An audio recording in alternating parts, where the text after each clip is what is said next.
कि आखिरकार FSL report और विजिलेंस रिपोर्ट के संदर्भ में अब इनकी ओर से क्या कुछ सजेशंस दिए जा रहे हैं, ये अपडेट हम आपके साथ साझा करने वाले हैं। अगली बात करना चाहेंगे कैबिनेट में फिलहाल कौन सी अब नई भर्ती आने वाली है, यानी कि आने वाले दिनों में जो कैबिनेट बैठक बुलाई जाएगी सीएम सुक्खू की अध्यक्षता में, इससे संबंधित अपडेट भी हम आपके लिए लेकर आए हैं, क्योंकि ये सीएम सुखविंदर सिंह सुक्खू की ओर से ही इशारा दिया गया है। बसेस में मिनिमम किराया क्या रहेगा, इस पर भी अपडेट लेकर आए हैं, क्योंकि प्राइवेट बस ऑपरेटर्स की ओर से ये डिमांड रखी जा रही है कि मिनिमम किराया बढ़ाया जाए। लेकिन इससे पहले ही विरोधी स्वर उठ गए हैं और आम लोगों की ओर से सोशल मीडिया पर एक अभियान शुरू किया गया है, जिसमें उनका मानना है कि मिनिमम किराया नहीं बढ़ना चाहिए। तो ऐसे में जो इनकी मांग है एक तरह से पूरी होती हुई नामुमकिन ही अभी हमें नजर आ रही है। बारीकी से इस बारे में भी हम आपके साथ चर्चा करने वाले हैं। क्रिप्टो घोटाले में बड़ा खुलासा हुआ है, क्योंकि देखिए लगभग अभी पुलिस की ओर से अनुमान ये लगाया जा रहा है कि 400 करोड़ से ज्यादा की ठगी ये आरोपी कर चुके थे, यानी कि इस तरह की ठगी को अंजाम दे चुके थे। लेकिन इसी बीच एक और नई अपडेट निकलकर सामने आई है, ये पुलिस डिपार्टमेंट से ही जुड़ी है, ये भी अपडेट हम आपके लिए लेकर आए हैं।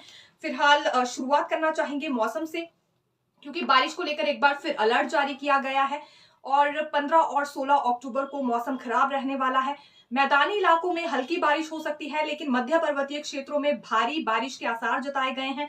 इसके अतिरिक्त अगर हम ऊपरी क्षेत्रों को लेकर आपको जानकारी दें, तो बर्फबारी को लेकर भी अब पूरे आसार बने हुए हैं। संभावना ये है, क्योंकि पिछले वर्ष देखिए स्नोफॉल काफी कम हुआ था, इस बार ज्यादा हो सकता है। सावधानी और एहतियात बरतने के लिए कहा गया है और प्रशासन की ओर से इसे लेकर तैयारियां भी अभी से ही शुरू हो चुकी हैं। 18 अक्टूबर के बाद फिर मौसम साफ हो जाएगा, ये भी यहाँ पूर्व अनुमान मौसम विज्ञान केंद्र ने जताया है।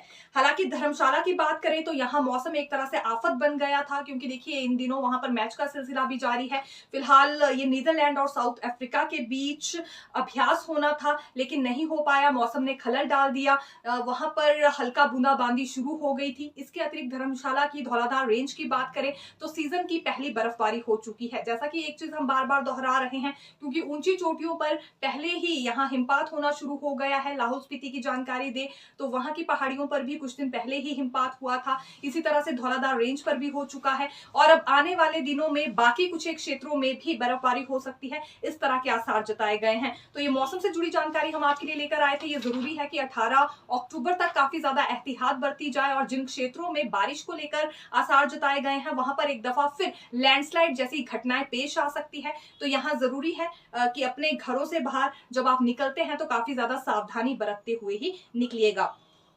देखिए आज एक और दर्दनाक हादसा पेश आया है, ये जानकारी हम आपके लिए नेरवा के न्योल से जुड़ी लेकर आए हैं। यहाँ पर पिकअप हादसा पेश आया और 3 युवकों की मौत हो गई है। दरअसल ये उत्तराखंड की ओर रवाना हुए थे, गोबर की खाद खरीदने के लिए जा रहे थे, लेकिन पाटन के समीप ही इनकी पिकअप लगभग 150 फीट नीचे गिर गई। मौके पर ही इन तीनों की मौत हो गई। उत्तराखंड पुलिस और वहां के स्थानीय लोगों ने मिलकर शवों को निकाला है, लेकिन इसके बाद पूरी तरह से नेरवा के न्योल में मातम छा गया है, क्योंकि 3 यंगस्टर इस क्षेत्र ने अपने खो दिए हैं। अब कल से नवरात्र भी शुरू होने जा रहे हैं और इसे लेकर भी एक अच्छी जानकारी हम आपके लिए लेकर आए हैं, क्योंकि यहाँ पूरा ध्यान शक्ति पीठों में रखा जाएगा यात्रियों की सहूलियत का। बड़ी बात यह है कि सुरक्षा व्यवस्था इस बार काफी पुख्ता की गई है और 15 से 23 अक्टूबर तक इसी तरह की सुरक्षा व्यवस्था बनी रहेगी। सीसीटीवी और ड्रोन से बिल्कुल निगरानी रखी जाएगी और साथ ही साथ ये कोशिश की जा रही है कि चप्पे चप्पे पर पुलिस जवानों को तैनात किया जाए। देखिए लगभग ये, क्योंकि हिमाचल प्रदेश में 5 शक्तिपीठ है, तो इसमें 1150 जवान तैनात किए जा रहे हैं। चिंतपूर्णी मंदिर में 200 पुलिस जवान हैं और 200 होमगार्ड जवान भी तैनात किए गए हैं। इसी प्रकार से नैना देवी मंदिर में 250 पुलिस जवान और 100 होमगार्ड्स को तैनात किया गया है। कांगड़ा जिला में जो बाकी के 3 शक्तिपीठ बच जाते हैं, यहाँ पर 6 रिजर्वे पुलिस के और जिला पुलिसकर्मी भी और 250 होमगार्ड जवान तैनात किए गए हैं। यानी कि सीसीटीवी और ड्रोन से भी पूरी निगरानी रखी जाएगी। साथ ही साथ हर गेट पे आपको पुलिस जवान, क्यूआरटी के जवान नजर आने वाले हैं। इस बार एक और विशेष व्यवस्था की गई है कि जो माल ढोने वाले वाहन होंगे वो सवारियों को लेकर नहीं आ सकते हैं। इससे दुर्घटना से भी बचा जा सकता है और एक तरह से ये पहले भी प्रतिबंध लगाने की बात कही जा रही थी। लेकिन इस बार व्यवस्था कर दी गई है और हिमाचल में ऐसी किसी भी गाड़ी को प्रवेश नहीं दिया जाएगा जो कि बाहरी राज्यों से कोई ऐसा वाहन यहाँ पर आता है जिसमें माल भी होगा लेकिन साथ ही साथ सवारियां भी होगी। तो इस पर इस बार पूरी तरह से प्रतिबंध लगाया गया है और जैसा कि हमने कहा कि 15 से 23 अक्टूबर तक यही व्यवस्था सभी शक्तिपीठों में देखने के लिए मिलने वाली है और पुलिस जवानों की ड्यूटी इसके लिए लगा दी गई है। स्वास्थ्य विभाग में पद बढ़ाए जाए, ये मांग उठाई जा रही है all India medical laboratory technologist संघ की ओर से। दरअसल इनका ये कहना है कि डिपार्टमेंट में जो चीफ टेक्निकल ऑफिसर के पद हैं वो 45 से बढ़ाकर 95 किए जाए। इससे स्वास्थ्य सेवाएं और ज्यादा सुदृढ़ हो पाएंगी, खंड स्तर पर भी बेहतरीन स्वास्थ्य सुविधाएं मिल पाएंगी। हालांकि स्वास्थ्य मंत्री डॉक्टर धनीराम शांडिल से इन्होंने मुलाकात की थी, ज्ञापन सौंपा था और मंत्री ने बिल्कुल इन्हें आश्वासन दिया है कि इनकी मांग पर गौर किया जाए, हो सके तो अगली कैबिनेट में भी ये मसला ले जाया जा सकता है।